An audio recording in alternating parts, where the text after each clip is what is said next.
Good morning बच्चों। आज हम न्यू टॉपिक स्टार्ट करेंगे, फॉर्मेशन ऑफ द मिसल। ये वन टाइप ऑफ द ये part of type of the associated collider. जैसा कि प्रीवियस सेक्शन में बताया गया था कि एसोसिएट कोलाइडर वह कोलाइडर होता है जो लोअर कंसंट्रेशन पर as a electrolyte and higher concentration पर वो आपका मिशेल फॉर्मेशन होता है, जिसे एसोसिएट करके वो कोलाइडर फॉर्मेशन करता है। अब आते हैं बेटा मिशेल क्या होता है, इसकी बात करते हैं। तो मिशेल एक एसोसिएटेड कोलाइडर है, पहली बात। सेकेंड अगर हम बात करें तो मिशेल जो है यह एक एग्जाम्पल है सोप एंड डिटर्जेंट के एक्शन कैसे किया जाए और क्या ऐसा फिनोमिना होता है जिसे सोप क्लिनिक एक्शन करता है, इसको हम इस मिशेल से समझेंगे। तो पहले आपने कहा कि मिशेल फॉर्मेशन दो कंडीशन में हो सकती है। जब कंसंट्रेशन सीएमसी को पहुंच जाए, मतलब क्रिटिकल मिशेल कंसंट्रेशन, जब ये कंसंट्रेशन सीएमसी पर पहुंचता है तभी मिशेल फॉर्मेशन होगा, और क्रिटिकल टेम्परेचर की एबव टेम्परेचर उस सोल्यूशन का होता है। बेटे इस मिशेल से हम बहुत फेमिलियर हैं। जैसे आप अगर 1 बकेट वाटर लेते हैं, उसमें आप सर्फ डालते हो या सोप डालते हो, तो उसमें आप देखते क्या हो कि जब तक हम मैकेनिज्म उस पर नहीं ऑप्ट करते हैं तब तक मिशेल फॉर्मेशन नहीं होता है, और एक फिक्स कंसंट्रेशन पर ही वह सोप क्लिनिक एक्शन में पार्टिसिपेट करता है। तो वो फिक्स कंसंट्रेशन में ही जो करता है उसको हम बोलते हैं उस कंसंट्रेशन को सीएमसी, और जो मैकेनिज्म से हम हीट प्रोवाइड करते हैं उसको हम बोलते हैं क्रिटिकल टेम्परेचर, या हम क्राफ्ट टेम्परेचर की बात करते हैं। तो सोप फॉर्मेशन के लिए हमें पहले जरूरी है कि सीएमसी का कंसंट्रेशन जो होगा वो 10⁻⁻4 टू 10⁻⁻3 मोल पर लीटर होना चाहिए। मतलब 1 लीटर वाटर में इतने मोल ऑफ सोप होना चाहिए, तभी आपका ये मिशेल फॉर्मेशन होगा। नहीं तो लोअर कंसंट्रेशन में यह associate colloidal as a electrolyte work करेगा और क्लिनिक एक्शन में पार्टिसिपेट नहीं करेगा। दूसरा है, जैसा हमने प्रीवियस क्लासेस में भी हमने पढ़ा था क्लास 10th में, कि जो ये सोप बनता है वह आपके सोडियम एंड पोटेशियम साल्ट का सब्सटेंस है, फॉर्मेशन है। मतलब सोडियम और potassium salt of the substance is called the soap. जब हम सोडियम और पोटेशियम का साल्ट लेते हैं तभी आपका सोप फॉर्मेशन होता है। तो साल्ट का मतलब क्या है कि हमें एक एसिड चाहिए, एक बेस चाहिए, तभी तो साल्ट बनता है। तो स्टेरिक एसिड और पाल्मिटिक एसिड जो है इन्हें जनरल एसिड होता है जो सोप फॉर्मेशन में हम यूज करते हैं। और इसके संग हमने बेस में अगर हमने ले लिया सोडियम हाइड्रोक्साइड और या हम पोटेशियम हाइड्रोक्साइड लेते हैं तो हमारा बनता क्या है CS35CO यानी सोडियम स्टेरेट। एंड दूसरा अगर हम करें तो हम इसको बोल सकते हैं 31CO मतलब पोटेशियम पाल्मिटिक साल्ट। तो साल्ट फॉर्मेशन के लिए हमें बेस और एसिड चाहिए। तो एसिड में हमने स्टीयरेट एसिड लिया और palmitic acid in general soap में लिया जाता है, जिससे हम सोपनिफिकेशन बेस के साथ करते हैं, तो जिससे हमारा एक सोप फॉर्मेशन होता है। तो ये चीजें हमने प्रीवियस क्लासेस में हमने पढ़ रखा है। अब आता है स्टेरिक एसिड। इन जनरल हम सभी सोप में लेते हैं, और हम स्टेरिक एसिड आयन को लेके हम इस मैकेनिज्म को समझाएंगे।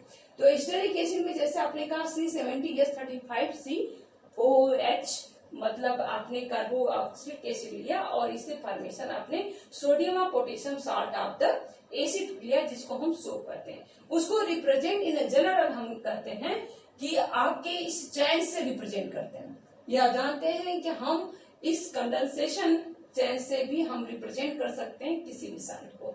तो इसे रिप्रेजेंट करते हैं, और इस रिप्रेजेंटेशन में हमने देखा कि अगर हम इस साल्ट को एक dispersion medium as like water में डिजॉल्व करते हैं तो ये डिसोसिएट हो जाता है। डिसोसिएट होने का मतलब ये आपका ये पुनः अपने एक आयन में बन जाता है। आयन में बन जाएगा तो आयन जो रिप्रेजेंट करता है वो यह टाइप से प्लस Na पॉजिटिव, इस टाइप से हम आपका स्टेरेट आयन रिप्रेजेंट होता है। चूंकि आयन लिख दिया गया है इसलिए आपका पॉजिटिव और निगेटिव दो चार्ज अलग अलग सेपरेट हो जाते हैं in the aqueous solution. Aqueous solution में हम इस दोनों साल्ट को जैसे ही साल्ट सोप को डाला ये दो आयन में सेपरेट हो जाते हैं। इस वजह से इस पूरे पोर्शन को हम स्टेरेट आयन कहा। स्टेरेट आयन जो फार्मूला ये होता है और आइसोसिएट या डिसोसिएटेड होने पर ये जो आपका डिसोसिएशन फॉर्म में आयन एजेंट से रिप्रेजेंट करते हैं। क्योंकि ये लॉन्ग चेन आपने कार्बन हाइड्रोजन को देखा, ये कार्बन हाइड्रोजन का लॉन्ग चेन है। कार्बन हाइड्रोजन देखो कार्बन कार्बन के बीच में ये लॉन्ग चेन बन रहा है। इस वजह से इस पूरे पोर्शन को हम हाइड्रोकार्बन पोर्शन कहते हैं और इस पोर्शन को जो आपका हम आयनिक पोर्शन कहते हैं। Hydrocarbon no charge, carbon hydrogen only bonded included is called the hydrocarbon और इस पोर्शन को हम आयनिक पोर्शन कहते हैं क्योंकि यह आपका चार्ज आउट करता है। या दूसरे शब्दों में हम ये कह सकते हैं कि जो मिशेल होता है, जो मिशेल आयन बनता है, ये दोनों टाइप के कैरेक्टर को रिप्रेजेंट करता है। मतलब hydrophobic and the hydrophilic. Hydrophobic hydrocarbon water में डिजॉल्व नहीं होता है, इस वजह से जो ये कार्बन चैन है हम इसको हाइड्रोफोबिक कह सकते हैं। क्योंकि ये चार्ज रखता है और वाटर भी चार्ज पार्टिकल है, इस वजह से ये पोलर पार्ट हुआ और पोलर पार्ट होने की वजह से ये क्या हो गया हाइड्रोफिलिक पार्ट। हाइड्रोफिलिक पार्ट ये जो पार्ट होगा वो हाइड्रोफिलिक पार्ट होगा। क्योंकि यही मिशेल फॉर्मेशन है तो ये फिलिक पार्ट और वो कार्बन चैन को हम हाइड्रोफोबिक पार्ट कहते हैं। मतलब ये वाटर में डिजॉल्व नहीं होगा। इसको रिप्रेजेंट करने के लिए देखा क्या गया कि जो long chain of the carbon hydrogen का है उसको हम टेल कहते हैं और ये हाइड्रोकार्बन चैन है और जो आयनिक पोर्शन है हम उसको हेड कहते हैं जो कि पोलर पार्ट है और पोलर पार्ट मतलब डिजॉल्व इन द वाटर। अब इसको रिप्रेजेंट करने के लिए जनरल रिप्रेजेंटेशन जब करते हैं तो सिर्फ हम ओनली वन एक आपका सर्कल बनाएंगे और ये लॉन्ग चेन को इसे रिप्रेजेंट कर देंगे। जो लॉन्ग चेन रिप्रेजेंट करता है टेल को, ये करेगा हेड को और हेड जो होता है वो आयनिक होता है और आयनिक होने की वजह से ये लायोफिलिक होगा। ध्यान रखिएगा लायोफिलिक मीन्स लविंग सॉल्वेंट और टेल जो होगा वह आपका लायोफोबिक होगा। मतलब हम कह सकते हैं कि मिशेल जो है ये दोनों टाइप ऑफ कैरेक्टर रिप्रेजेंट करता है, लायोफोबिक एंड लायोफिलिक। अब आप क्या करते हो कि जैसे हमने वाटर को इसको लिया और सीएमसी पर ये मिशेल फॉर्मेशन हुआ और मिशेल फॉर्मेशन में हमने देखा क्या कि सोप आयन में डिसोसिएट हो गया और डिसोसिएट होने से एक long chain of the stearate ion का बनता है and sodium ion in the water dissolve हो जाता है। अब आते हैं हम देखते हैं कि ये ऑन द सरफेस कैसा होता है। अगर आपका सोप लोअर कंसंट्रेशन पर है तो जैसा हमने इसको लिया वाटर पे आपने सोप डाला और जिसमें हमने देखा कि सोडियम आयन तो वाटर में डिसॉल्व अट्रैक्ट हो जाता है। इसका मतलब पोलर पार्ट जो होता है वो वाटर की ओर होता है और नॉन पोलर पार्ट मतलब विदाउट जो हाइड्रोकार्बन है वो अपवर्ड होता है। ये एट द लोअर कंसंट्रेशन और हम कह सकते हैं इन अ डाइल्यूशन या जब हम डिसोल्यूशन बनाते हैं तब का ये पोजीशन है कि लोअर कंसंट्रेशन पर हमारा फॉर्मेशन सोप का इस ढंग से होता है कि जो पोलर पार्ट है वो टुवर्ड द वाटर और एंड जो नॉन पोलर पार्ट है वो upward water at the surface, ये सरफेस पर वाटर के रिप्रेजेंट होता है। लेकिन जैसे ही ये सीएमसी कंसंट्रेशन पर पहुंचता है, सीएमसी मतलब क्रिटिकल मिशेल कंसंट्रेशन की बात कर रहे हैं, इस कंसंट्रेशन पर पहुंचता है तो ये जो आपका स्टेरेट आयन है इसका पोजीशन बदल जाता है। अब इसका पोजीशन क्या होता है कि arrangement of the stearate ion inside the bulk of the water. जब वाटर में बल्क में आ जाता है, कंसंट्रेशन CMC को पहुंच जाता है, तो जो आपका नॉन पोलर पार्ट था, हाइड्रोकार्बन पार्ट था, वो centre toward the centre side of the माने आपका सेंटर साइड की ओर चलता है। जो पोलर पार्ट होता है वो अपवर्ड हो जाता है और इसके वजह से एक स्फेरिकल शेप ऑप्ट हो जाता है। इस स्फेरिकल शेप को ही हम मिसर कहते हैं। जो स्फेरिकल शेप इस ढंग से बल्क फॉर्म में आ जाते हैं, जिसमें नॉन पोलर सेंटर की ओर मूव कर जाता है और पोलर जो होता है अपवर्ड हो जाता है, तो इसे एक स्फेरिकल शेप ऑप्ट करता है सोप, जिसको हम मिशेल कहते हैं। और यही मिशेल जो होता है वो एक्शन में वर्क करता है। अब इस मिशेल को वर्क करने में हम देखते हैं कि कैसे करता है। सपोज करो कि हमको सोप एक्शन की बात हम कर रहे हैं, तो हमने कहा कि अगर ये क्लॉथ है, अगर ये क्लॉथ है और क्लॉथ पर ये आपका जो पोर्शन है वो ग्रीस या ऑयल से लगा हुआ है, ये ग्रीस हो सकता है या ऑयल लगा हुआ क्लॉथ है, आपका ये जो है ऑयल लगा या डर्ट क्लॉथ है। इसमें देखा गया कि ये एक लेयरिंग बनाया गया। ऑयल जो कि आप जानते हैं कि एक हाइड्रोकार्बन है और नॉन पोलर होता है। ये आपको बताया गया है कि जो ऑयल है वो हाइड्रोकार्बन पार्ट होते हैं और हाइड्रोकार्बन क्योंकि वो फैट और ऑयल हाइड्रोकार्बन में ही लाया जाता है, कार्बन हाइड्रोजन का वो लॉन्ग चेन होता है ऑयल और वाटर, ऑयल एंड ग्रीस की बात करते हैं। अब अगर ये लोअर कंसंट्रेशन पर आपका क्लॉथ इस टाइप से है और तब हम देखते क्या है कि लोअर कंसंट्रेशन पर आपका जो स्टेरेट आयन है वो इस टाइप से होता है। आप जो लोअर कंसंट्रेशन इस टाइप होता है।